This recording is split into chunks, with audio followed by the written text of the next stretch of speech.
speech. Your mercy is what I beseech. Keep in my heart your remembrance, and in your deen allow me to advance. Help me in my quest. Permit me to pass the ultimate test. Help me in my quest. Permit me to pass the ultimate test. بسم الله الرحمن الرحيم. الحمد لله رب العالمين، وصلى الله وسلم وبارك على عبده ورسوله الأمين نبينا محمد وعلى آله وصحبه أجمعين. Dear brothers and sisters in Islam, Assalamu alaikum wa rahmatullahi wa barakatuh. In tonight's program, we will devote the entire program for your emails, as we have tons and tons of them. Therefore, we will not be receiving any of your phone calls for tonight. The first question comes from Sister Yasmin. She says that, can you give me an advice regarding the passing away of my mother just before Maghrib on Thursday and buried at 11:30 p.m. the same night. The death was caused by a negligent driver who hit the car. My mother sustained severe injuries and died shortly after. So Sister Yasmin wants advice, and before I begin my advice, I pray to Allah Azza wa Jal that He bestows His mercy upon your mother and that He accepts her among the righteous. Ameen. First of all, dying before Maghrib prayer or Maghrib adhan on Thursday is like any other day. There is a hadith where the Prophet ﷺ tells us that whoever dies in the night or in the day of Friday, he will be exempted from the punishment in the grave. So, unfortunately, your mother died before that time. Nevertheless, the way that her funeral was prepared, and she was washed, and she was prayed upon, and she was buried in less than 4 hours, this shows, mashallah, that her funeral was easy, and this is a good sign. Not only that, in Islam, with the grace of Allah Azza wa Jal, things that people need most, they are the easiest things to attain or to do. So, for example, if you look at marriages, everyone needs to get married. Marriage in Islam is very easy. It's a marriage contract. You go and you propose to the family. The guardian says to you, I give you my daughter in marriage. You say, I accept her marriage. There are 2 Muslim males present. Alhamdulillah, she becomes your wife. That's it. That is it. No need for judges, no need for people to register it, although these are all part of the formalities, but it has nothing to do with the validity of the marriage. Marriage takes place. So, people need to know times of prayer. We look at the horizon, we look at the position of the sun, and we can determine the time of prayer. We don't need watches, we don't need clergymen to come and tell us, pray or do not pray. So the minute the dawn breaks, I can see that, I can pray.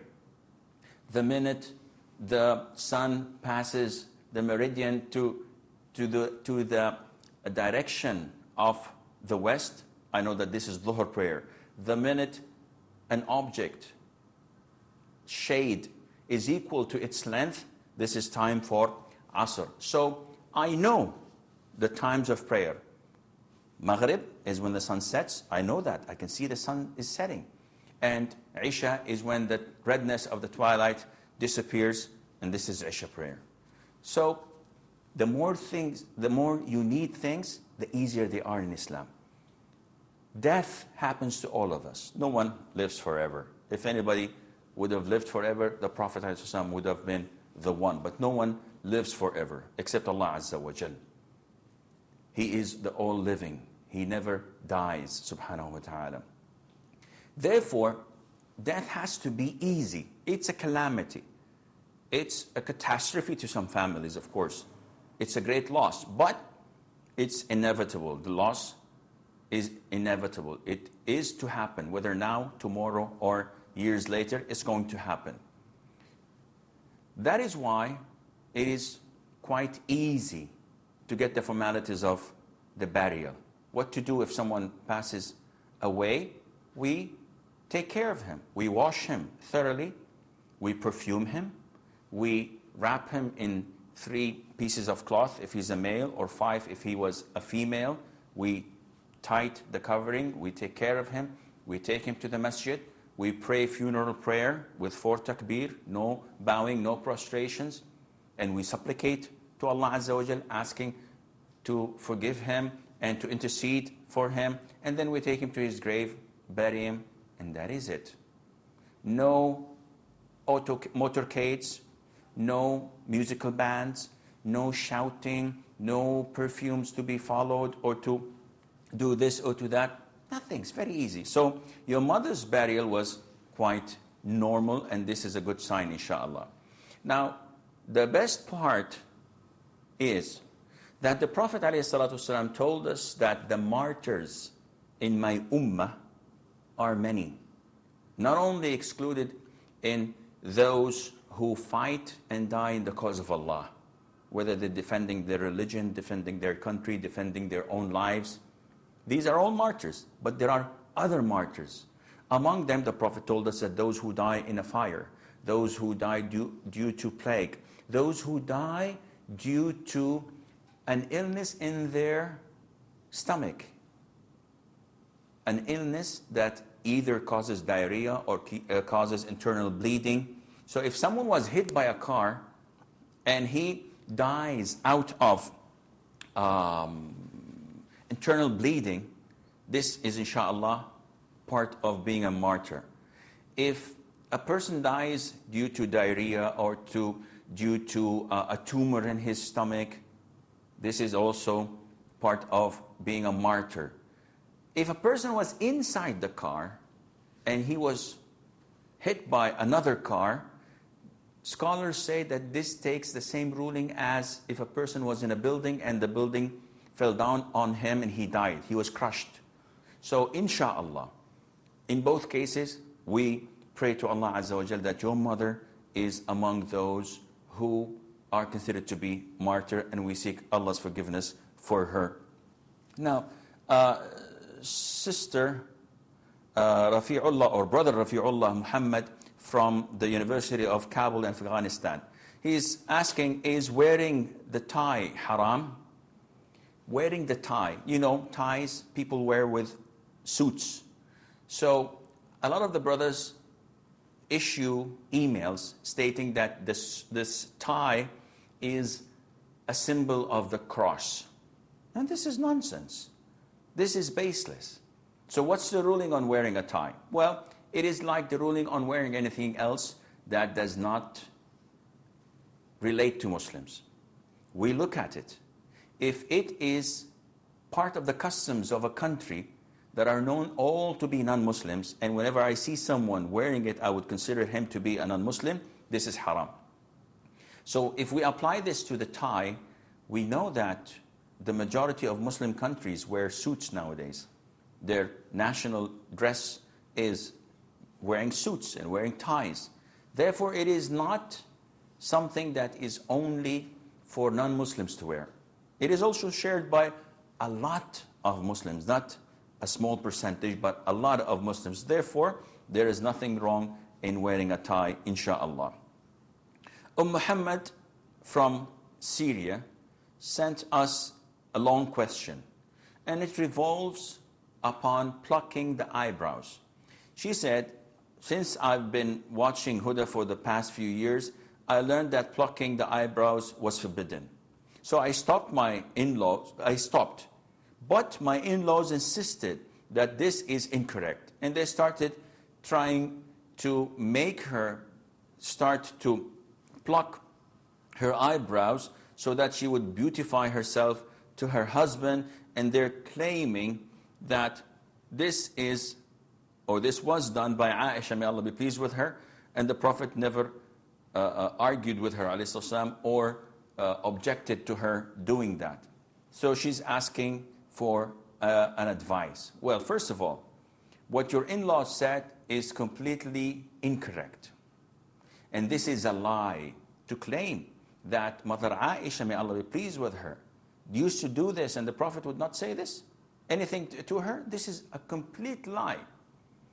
Is there anything related to Aisha, may Allah be pleased with her, about plucking the eyebrows? Yes, there is a hadith. And this hadith, if I recall correctly, was narrated or reported by Al-Bayhaqi, where a woman came to Aisha and Aisha said to her, remove this from your eyebrows. But the hadith is not authentic. The hadith was graded as weak by one of the greatest scholars of hadith in our times, Shaykh Al-Albani, may Allah have mercy on his soul. So the hadith is not authentic, and when it's not authentic, we cannot apply it. Especially if it's contradicted, especially if it's going against one of the hadiths that are in the Sahih. The hadith of Abdullah bin Mas'ud, may Allah be pleased with him, when he used to say that the Prophet ﷺ cursed those who pluck or get their eyebrows plucked. So a woman said, how do you dare say something like this? I read the Quran from cover to cover and did not find any reference to this. And he told her, it is mentioned in the Quran where Allah Azza wa Jal says that whatever the Prophet ﷺ brings to you, you must accept. And whatever he denies you from doing, you must refrain. So the woman did not like that a little. And she said, maybe your family does this, maybe your wife does this. So he told her, welcome to my house. Go and look and investigate. So the woman went in and then came out and said to him, when he asked her, what did you see? She said, MashaAllah, I saw everything in accordance to the Sunnah. She is not plucking her eyebrows. He told her, by Allah, if she was plucking her eyebrows, she would not be my wife. Meaning, if she did that, it would have been a blunt and a straightforward sin. I would have divorced her. Now, if the wife of Abdullah bin Mas'ud is not plucking, do you expect, do you imagine that our Prophet ﷺ would do such a thing? Come on. Second of all, the hadith is not authentic. So how can we abide by it? How can we make it an evidence in sinning? And not only that, it's a major sin. And a lot of the women, unfortunately, speak without knowledge. I've seen similar women to your in-laws who wear trench coats that reach to the middle of their legs. And from the middle of the legs downwards, they don't have any dresses, they don't have anything. They're just wearing a thick sock. And they think that this is covering their awrah. This is not. If they pray like this, their prayer is not acceptable. Because the Prophet ﷺ cursed women who wear clothes that make them as if they're not wearing anything. And scholars say that this is either see-through or so tight that it makes it as if they're not wearing anything. And this is exactly what's happening. And they consider themselves to be scholars. And they consider themselves to be able to preach people, but they're not preaching them the Quran and the Sunnah. Because you can tell by their actions. So, Sister Muhammad, I advise you to stay steadfast on what you believe, on what you've heard from Huda channel, because you hear only the Quran and Sunnah. You do not hear hearsay. You do not hear scholar so-and-so said, scholar so-and-so said. Abide by the Quran and Sunnah, follow the footsteps of the Prophet ﷺ and his teaching, and inshallah you will be in paradise. The following question is from Aram, and I don't know if Aram is a boy or a girl, a man or a woman. The question goes as, my 19-year-old pious daughter would like to be friends with a 21-year-old boy. Is this type of friendship allowed in Islam? The short answer is no, it's not allowed. The prolonged answer would be, how could a 19-year-old girl be pious and is interested in having a relationship or communicating with the opposite sex. This is not acceptable in Islam at all. And this shows you that her righteousness or her commitment to Islam or the way she's practicing Islam is wrong, because it's based on no knowledge. And whenever it is based on no knowledge, the means of getting astray and being deviated from the straight path is very easy and very common in such types. I believe we have a break, so stay tuned, and inshallah, we will be right back.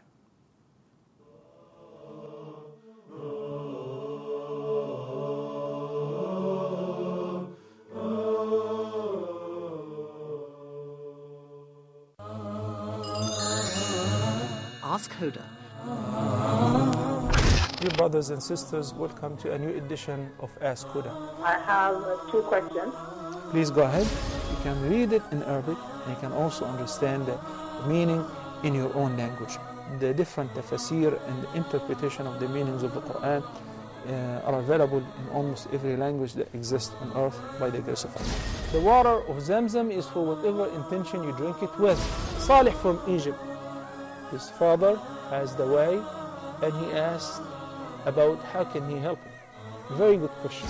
Can we give a zakat to any of the dawah centers? The ibadah or the act of worship is a part of the unity of worship. It has to be paid to Allah subhanahu wa ta'ala and in accordance with the guidance of His Prophet sallallahu alayhi wa sallam.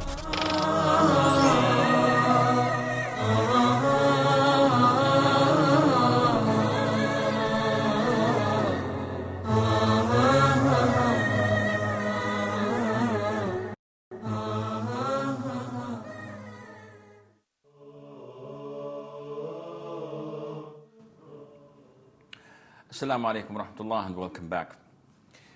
We have a question from Azza Abdul.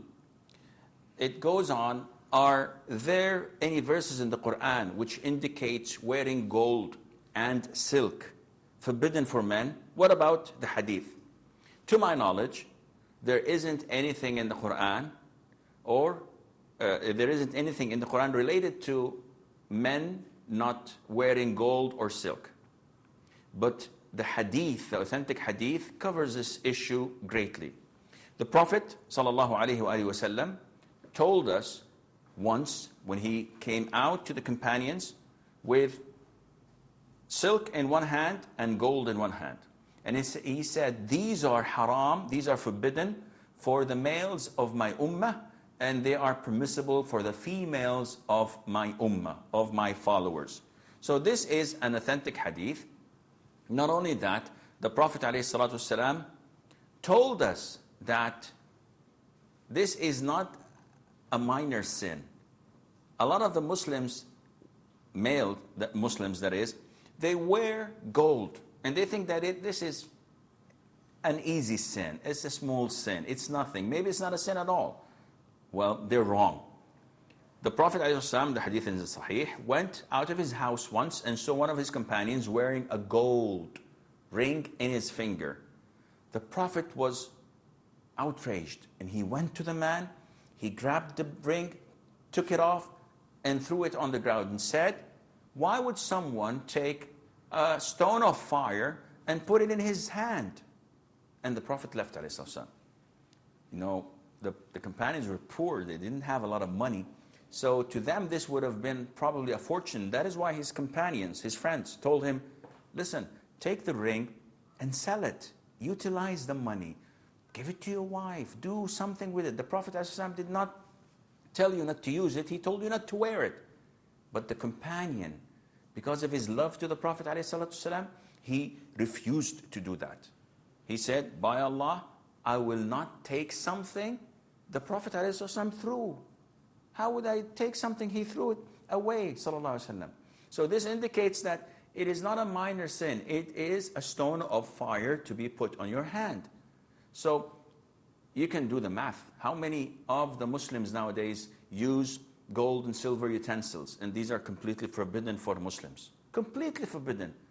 Most and major hotels, 5-star hotels, they use silverware. They use silver spoons and forks and knives and utensils, and this is forbidden for you to use. Whenever you go, don't feel ashamed of your religion because you're about to commit a major sin. Simply tell them, I need plastic utensils or I need stainless steel. Because the Prophet told us whoever consumes, whoever eats in these gold or silver utensils, he is eating and drinking hellfire into his stomach. And he'll be punished on the Day of Judgment. And the Prophet also told us, ﷺ, that those who use silk and gold in their daily lives and they wear it, they will be deprived from wearing it on the Day of Judgment. So if you have a golden keyring, or you have a golden pen, or your cufflinks are made of gold, all of this is haram. And you'll be deprived from wearing gold if you enter paradise because of this sin of yours. Moving on to Muhammad Afdal. He says, my friend tells me to only give zakat on the excess amount over the nisab and not on the whole amount. Is this true? Can you give us proof in your answer? This is a misconception. We know that gold nisab, what is the meaning of nisab? Nisab is the limit, which if reached, you have to pay 2.5% over the amount. If it's below that nisab, below that limit, you don't have to pay zakah. And the zakah is 2.5. For silver, the nisab is 595 grams of silver. From gold, the nisab is 85 grams of gold, of pure gold. So, if someone has 83 grams of gold, there is no zakah. If he has it for a year, for 2, for 10, there is no zakah. Once it reaches 85 and above, then he has to pay 2.5% over the total. Now, our friend here is asking, and he's saying that he's confused because his friend told him that if you have nisab and over, what you have to pay for is what's over. Meaning that if I have 100 grams of gold, then the zakatable amount is the 15 grams. The 85 is not zakatable. And this is wrong. I don't know where people get these ideas from, but again, it's hearsay. Go to a scholar, go to imam of the masjid, go to your judge, local Islamic Muslim judge, and he'll tell you the answer. There are lots of scholars and students of knowledge who know this. So don't go to someone who does not know Islam and he's just shooting from the hip. Ask someone with knowledge. The Prophet said, alayhi salatu wasalam, in every 200 dirham, there are 5 dirhams. So the Prophet is starting from scratch. So if I have 199 dirham, there's nothing. If I have 200 dirhams, which is the nisab, which is the 595 grams of silver, then I have to give 5 dirham, which is the 2.5%. And this indicates that the zakah is not over what exceeds the nisab, it is over the whole thing. Now, Ihsan from Dubai, she says, what is the right amount of profit acceptable to make in the course of trade as a Muslim? She has, I think, 3 questions. So the first one is the profit. I sell things. So what is the acceptable percentage where it is permissible for me to put over an item that I sell? The answer is there isn't any. Wow. This means that I can quadruple my percentage if I wish? The answer is yes. If I bought this pen for €1, I can sell it for 10 euros, 10 times. I can sell it for €100, 100 times. Providing that I'm not cheating the individual, providing that their livelihood does not depend on it. So I'm not having an exclusivity in the sense that, for example, if I'm the only trader of rice in the town, it is not permissible for me to set a high price. I can sell with something that is reachable with a minimum profit because I own the exclusivity. But if everybody sells rice, I'm not the only one, there are 100 people selling rice as well, and each one sets his own price, then it's okay for me to put a margin. So if I can make a 5% profit, that's good. If I can make 50% profit and I'm not harming people, that is even good. But the point is, you should not harm Muslims. You should not fool a Muslim. And so many times you find people trading very happy. What happened? He said, I bought this pen for €1 and I sold it for a schmuck for 10 euros or for 100 euros. What a deal I made. Akhi, you made a mistake because you fooled this individual. If he goes to somewhere else and he finds it being sold for 2 euros, he would be heartbroken. So, oh, this is his problem. He should have investigated. No, you should have been truthful and coming up front and not cheating the Muslims. It was reported in our righteous predecessors, one of the scholars had a horse, so he gave the horse to his servant and he told him, sell the horse. So when he came back, he said, I sold it for 800. And the scholar said, go back to the one who you sold it to and give him 400. He said, why? I sold it for 800. He said, I know, but the horse is only worth 400. So go back and give him the money back. This is how they used to deal with each other. So it is not an issue of percentage, 10, 20, 50, 100. It is an issue of not fooling the people, not harming them. The second question is it true that in the course of supplication, if a man walks in, it is a sign of acceptance? And the answer is no. Because if I would say yes, I have to bring evidence. Anyone, take this as a rule of thumb, anyone claiming something in Islam, we tell him, bring us your proof. Allah Azza wa Jalla says, قُلْ هَاتُوا بُرْهَانَكُمْ. Bring in the open your truth, or your evidence, or your proof. Bring it over. Let us see it, let us examine it, and then we can verify if it's correct or wrong. So if someone says to us that, Akhi, if you make istikhara and a car crashes, this is a sign it's a bad call. So don't do whatever you're doing istikhara for. This is believing in bad omen, and it's part of shirk. This is not permissible. He said, yeah, it's been practiced, and we've seen the results. In Islam, this has no value.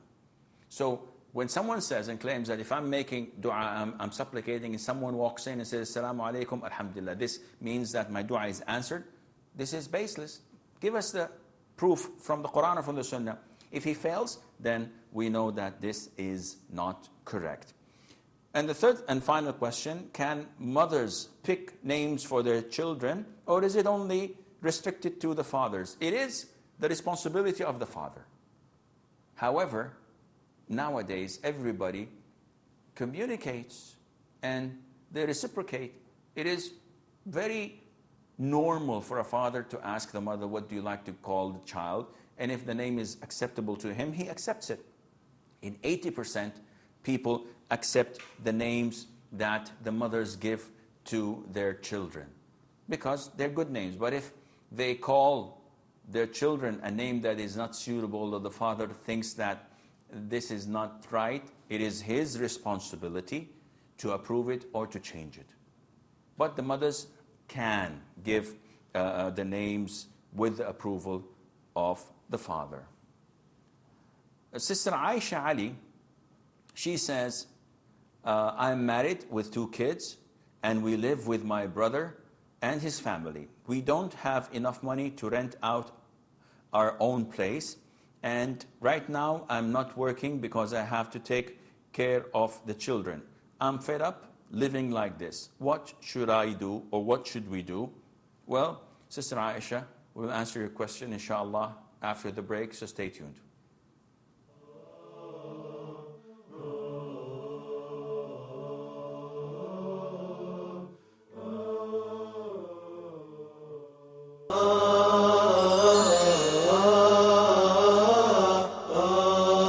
the main concepts of Islamic economics? How is it different from the Western theories? And the beauty about Islam is not that it just came as a religion to perfect the relationship of the servant of Allah with Allah, but also it came to perfect the relationship of the servant of Allah with others. The beauty about Islam, Islam comes and brings the interest of the public and the interest of the individual together.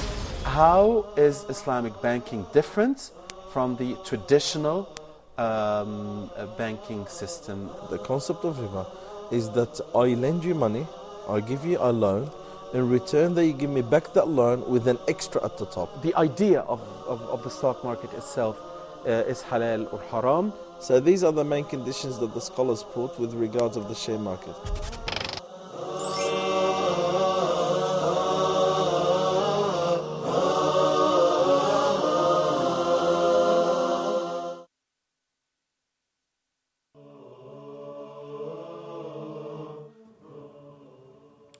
Assalamu alaikum wa rahmatullah and welcome back.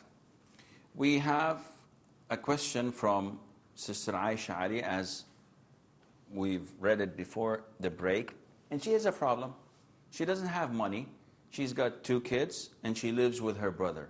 And she's fed up living like this. What should she do? She should try to look for either a good job, a decent job that is acceptable in the eyes of Islam, which does not involve mixing with the opposite sex, and it does not involve trading or dealing with haram. Or she should be patient, she should tolerate, as long as her brother is generous and kind, and he knows that he's being rewarded from Allah Azza wa Jal on what he's providing and giving by opening his house to his sister and her kids. She should wait. But there isn't a third way. Most likely she is divorced.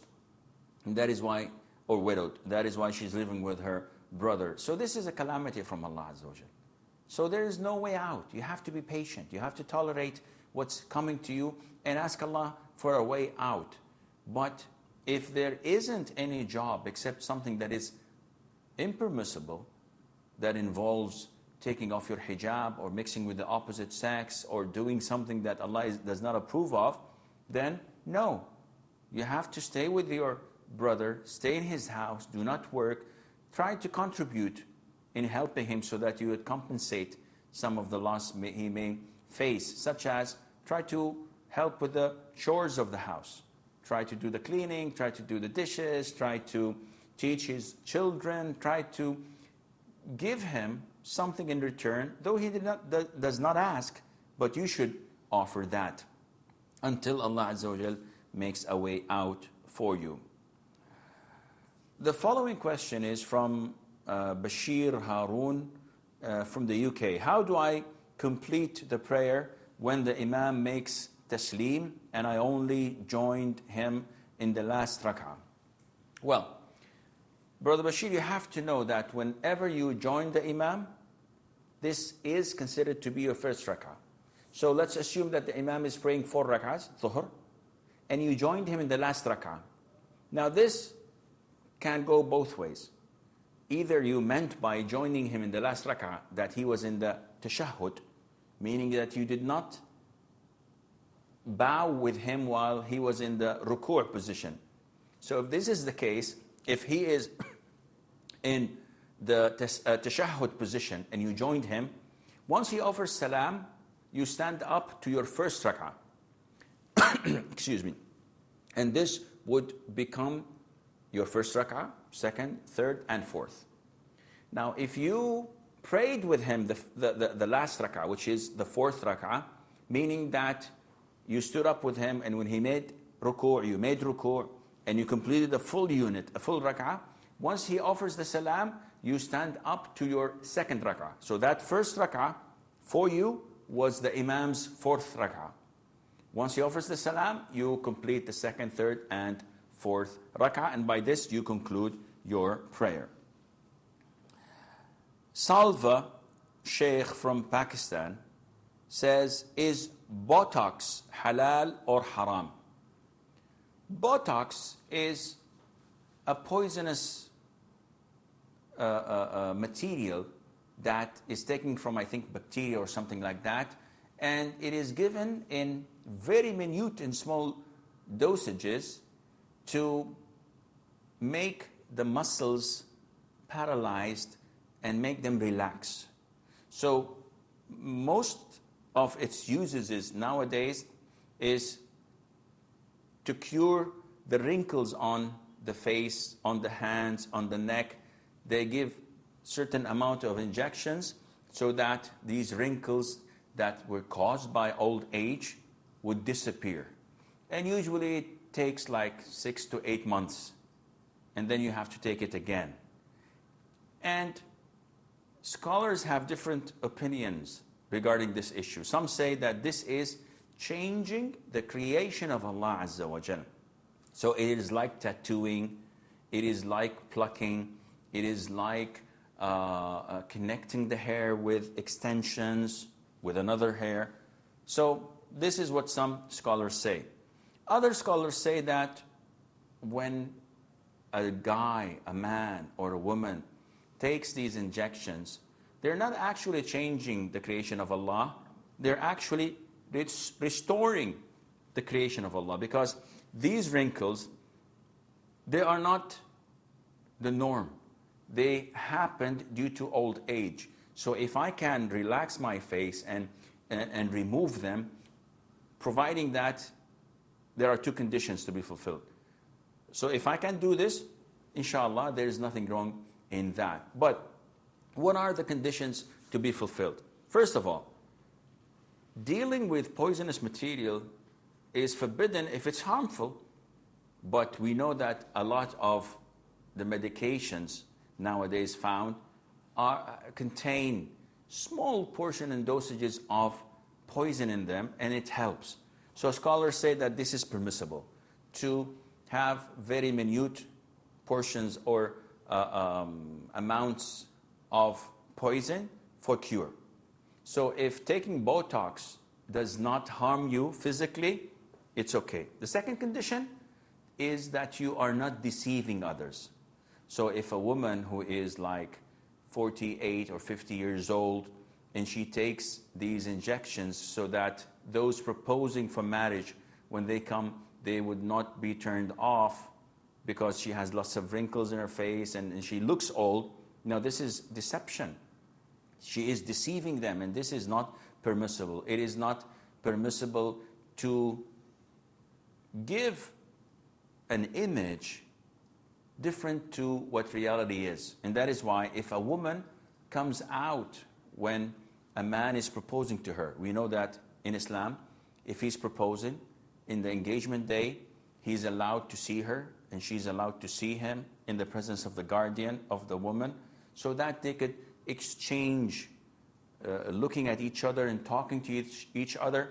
If they feel comfortable with it, they proceed with the marriage. If not, alhamdulillah, they call it off. It is not permissible for a woman to come out putting makeup or beautifying herself, because this is deceiving the man who is looking at something that looks, wow, gorgeous. But if she washes her face, it goes back to square one. And this is not the one I saw. So this is deceiving that Islam does not permit. Likewise, Botox, if she takes it, or if he takes it, and they fool people by doing this, and cheat people by doing this is not permissible in Islam. This is a question from Aram again, and I don't know if this is a girl or a boy. It says, I'm trying to make my girlfriend wear hijab and jilbab. What is your advice? We know that jilbab is the outer garment, which can be described as abaya or as a trench coat that is fully covering the whole body. And the hijab is the actual cover of the face and the head.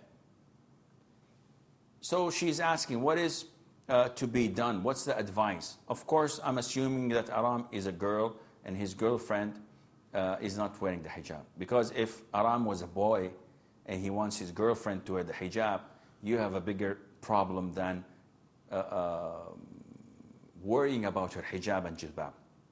We know that the relationships between the opposite sex is completely forbidden and prohibited.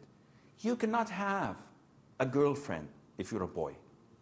There is nothing legitimate in exchanging BlackBerry chatting or SMS or WhatsApp or chatting online or emails, exchanging emails. This is all forbidden.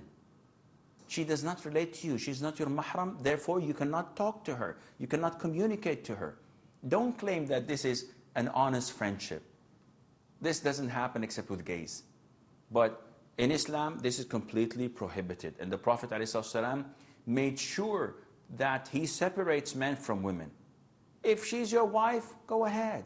If she's your sister, if she's your niece, if she's your aunt, this is all permissible for you because you are mahram to them. But you're not allowed to have any friendship outside the marriage constitution, the marriage institution, that is. Likewise, you may follow the footsteps of shaitan. He tells you that, Akhi, our relationship is for the sake of Allah. I send her emails about da'wah. She sends me SMSs about praying Fajr, and we remind each other of Allah Azza wa Jal. Akhi, Allah told you not to have such a relationship.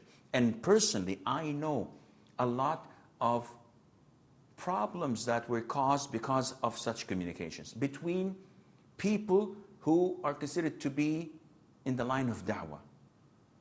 I know a girl that knows Quran by heart who was fooled into getting into a relationship through a man she met in one of the blogs or in one of the internet chatting online, and she was giving him da'wah. And he quit smoking and he started praying Fajr, and she was happy, and shaitan took it from there. So it is not permissible at all to have any relationship with the opposite sex. You like her, get married to her. Don't communicate with her. I'll assume, out of thinking well of Aram, that she's a girl and she wants her friend to wear the hijab and the jilbab. How to do this? First of all, you have to remind her. If she's a Muslim, tell her it is part of your Islam to follow the Quran or the Sunnah. If you don't follow the Quran or the Sunnah, then you're not a proper Muslim. How can you claim that you are a Muslim and you are not following the instruction of Allah? You're not submitting your will to Allah Azza wa Jal. So the evidence is on the jilbab and on the hijab in the Quran are a lot. In the Sunnah, they are overwhelming. And you can find a lot of references, Surah An-Nur, for example, Surah Al-Ahzab, in a couple of positions, or a couple of ayahs, verses of the Quran. They're there. You can find that. But I find it necessary that we teach people who Allah is. First of all, a lot of the Muslims are not practicing Muslims. And the reason is that they don't know Allah. They keep on saying that they know Allah, they want to know Allah Azza wa Jal, but they are completely ignorant about Allah Azza wa Jal. If you give them a paper and ask them to write what they know about the attributes and names of Allah, they have not got a clue. They don't have a clue. And if you don't know Allah, then it is extremely difficult for you to abide by His instructions. If you don't love the Prophet ﷺ, you will not be able to follow his Sunnah. And this is why a lot of the Muslims have great problems. Because they go against the Quran and against the Sunnah. And the reason is not because it's illogical or it's not possible to be implemented. No. The only reason is that I don't have the drive to follow the Quran and Sunnah. And the drive comes from knowing Allah and knowing the Prophet ﷺ. Therefore, I would urge you to try and teach your friend who Allah is, really is. This is done by reciting the Quran, learning the Hadith. Don't simply talk to people by saying do's and don'ts. These are essentials. These are mandatory things. But as you're doing it, you have to gradually build in them, build in their character, the love of Allah Azza wa Jal and the love of the Prophet ﷺ. Otherwise, it would be a little bit difficult for you to do this. Brother Muhammad Azan Khan from Pakistan, he's asking, he says, can a husband and a wife look at each other's private parts?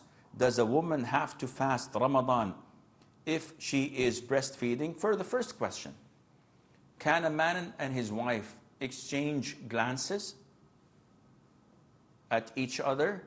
And the answer is yes. You, as a man, you're supposed to preserve your private part from anyone other than your wife. And Mother Aisha, may Allah be pleased with her, tells us that I used to bathe with the Prophet ﷺ, and we used to take water from a bucket, and at the end of the bucket, when the water is almost about to run out, we used to exchange hands and say, leave some for me, leave some for me, which means that this is permissible. And this is the essence of being married, is to lower your gaze from others, because you have your wife. You can look at her. You can enjoy looking at her, and she can enjoy looking at you. So to answer your question, yes, it is permissible for you to look at your wife, and she's permitted to look at you even if you're not wearing any clothes. As for fasting Ramadan for a woman who's suckling, who's breastfeeding, this depends. If fasting does not affect her or her child, then it's mandatory for her to fast. But if it affects her, meaning that it makes her completely drained out of power, or it affects her supply of milk, so she's afraid for her child, in this case, Allah Azza wa Jal has given her the permission not to fast, and she has to make up later on after Ramadan is over. Shazna Kanam from the UK, and I hope I'm saying the name correctly. She says that sometimes in Salat, I feel as though I've broken wind, but I'm in doubt if I actually did or not. Can you please advise me on what to do in these situations? Well, this is a very frequent question. We always get similar questions about the whispers of shaitan. Now, remember, Allah Azza wa Jal has warned us from shaitan, from Satan, and from his relentless efforts of trying to deviate us from the straight path. And he does this through a number of ways. Either by going soft and lean, or by going tough and extreme. So he goes to those who are lean and soft in their religion, in their commitment, in their way of practicing of Islam. When they perform wudu, they would probably wash half or 3/4 of their arms and leave a whole chunk unwashed. And whenever it comes to them, I should do this, he goes and says, and whispers in their ears, come on, you washed the majority. You have to go and check every single time. And this is why the Prophet ﷺ once saw his companions performing wudu in one of his journeys, in one of his expeditions, and he shouted at them 3 times, وَيْلٌ لِلْأَعْقَابِ مِنَ النَّارِ, that your heels will be burnt in hell. Woe to your heels in hell, or be aware of this. Meaning that the Prophet is warning them that if you do not wash your heels properly, it will be burnt in hell. So this is for those who are soft and lean. Those who are committed to Islam, those who are practicing, they're committed to doing everything by the book. He goes to them and he makes them go to extremes. And he makes life tough and rough for them. So instead of washing thoroughly your arm 3 times, 3 times is not enough. Let's make it 5. And then he says, 5 is not enough. Let's take a total bath for every prayer instead of performing wudu. Isn't that more clean? Isn't that better? And he keeps on doing this until a person goes out of the straight path. Likewise, he comes to people in prayer. While they're praying, I feel like a drop of urine came out. Your feeling has nothing to do with it. This is whispering of shaitan. Are you certain? He said, I can't be certain until I look and check. Don't look and check. This is not permissible for you to look and check. Akhi, I have this feeling. The feeling is not certainty. In Islam, certainty is what you should follow. Doubts and speculations are to be thrown in the dustbin. So, the Prophet tells us, ﷺ, and in a similar situation, when someone is praying, when someone of you is praying, and then he has this doubt, whether he broke his wudu by passing wind or not, the Prophet says, ﷺ, do not exit your prayer. Do not leave your prayer until you hear a sound of passing the wind or finding a smell of the wind that came out. And the majority of people would not have this. And therefore, continue to pray. So if you feel your stomach boiling or there's this disturbance in it, if you feel something that came out, all of this has no value in Islam because the Prophet tells you, alayhi salatu wasalam, that this is from the shaitan. Do not leave your prayer, do not exit prayer until you hear a sound or find a smell. So for Sister Shazna, as long as it's a doubt, you do not exit your prayer. If you're certain 100% that something came out, even if you do not find a smell, or you do not hear a noise or a sound, then you have to leave because you are certain. But in 99.9%, people are not certain. It's just speculation. It's just doubting. Did a drop come out? Did I do this? Did I do that? And therefore, you should not listen to that. I'm afraid that this is all the time we have. Until we meet next time, fi amanillah. Wassalamu alaikum wa rahmatullahi wa barakatuh. Is my heart's speech. Your mercy is what I beseech.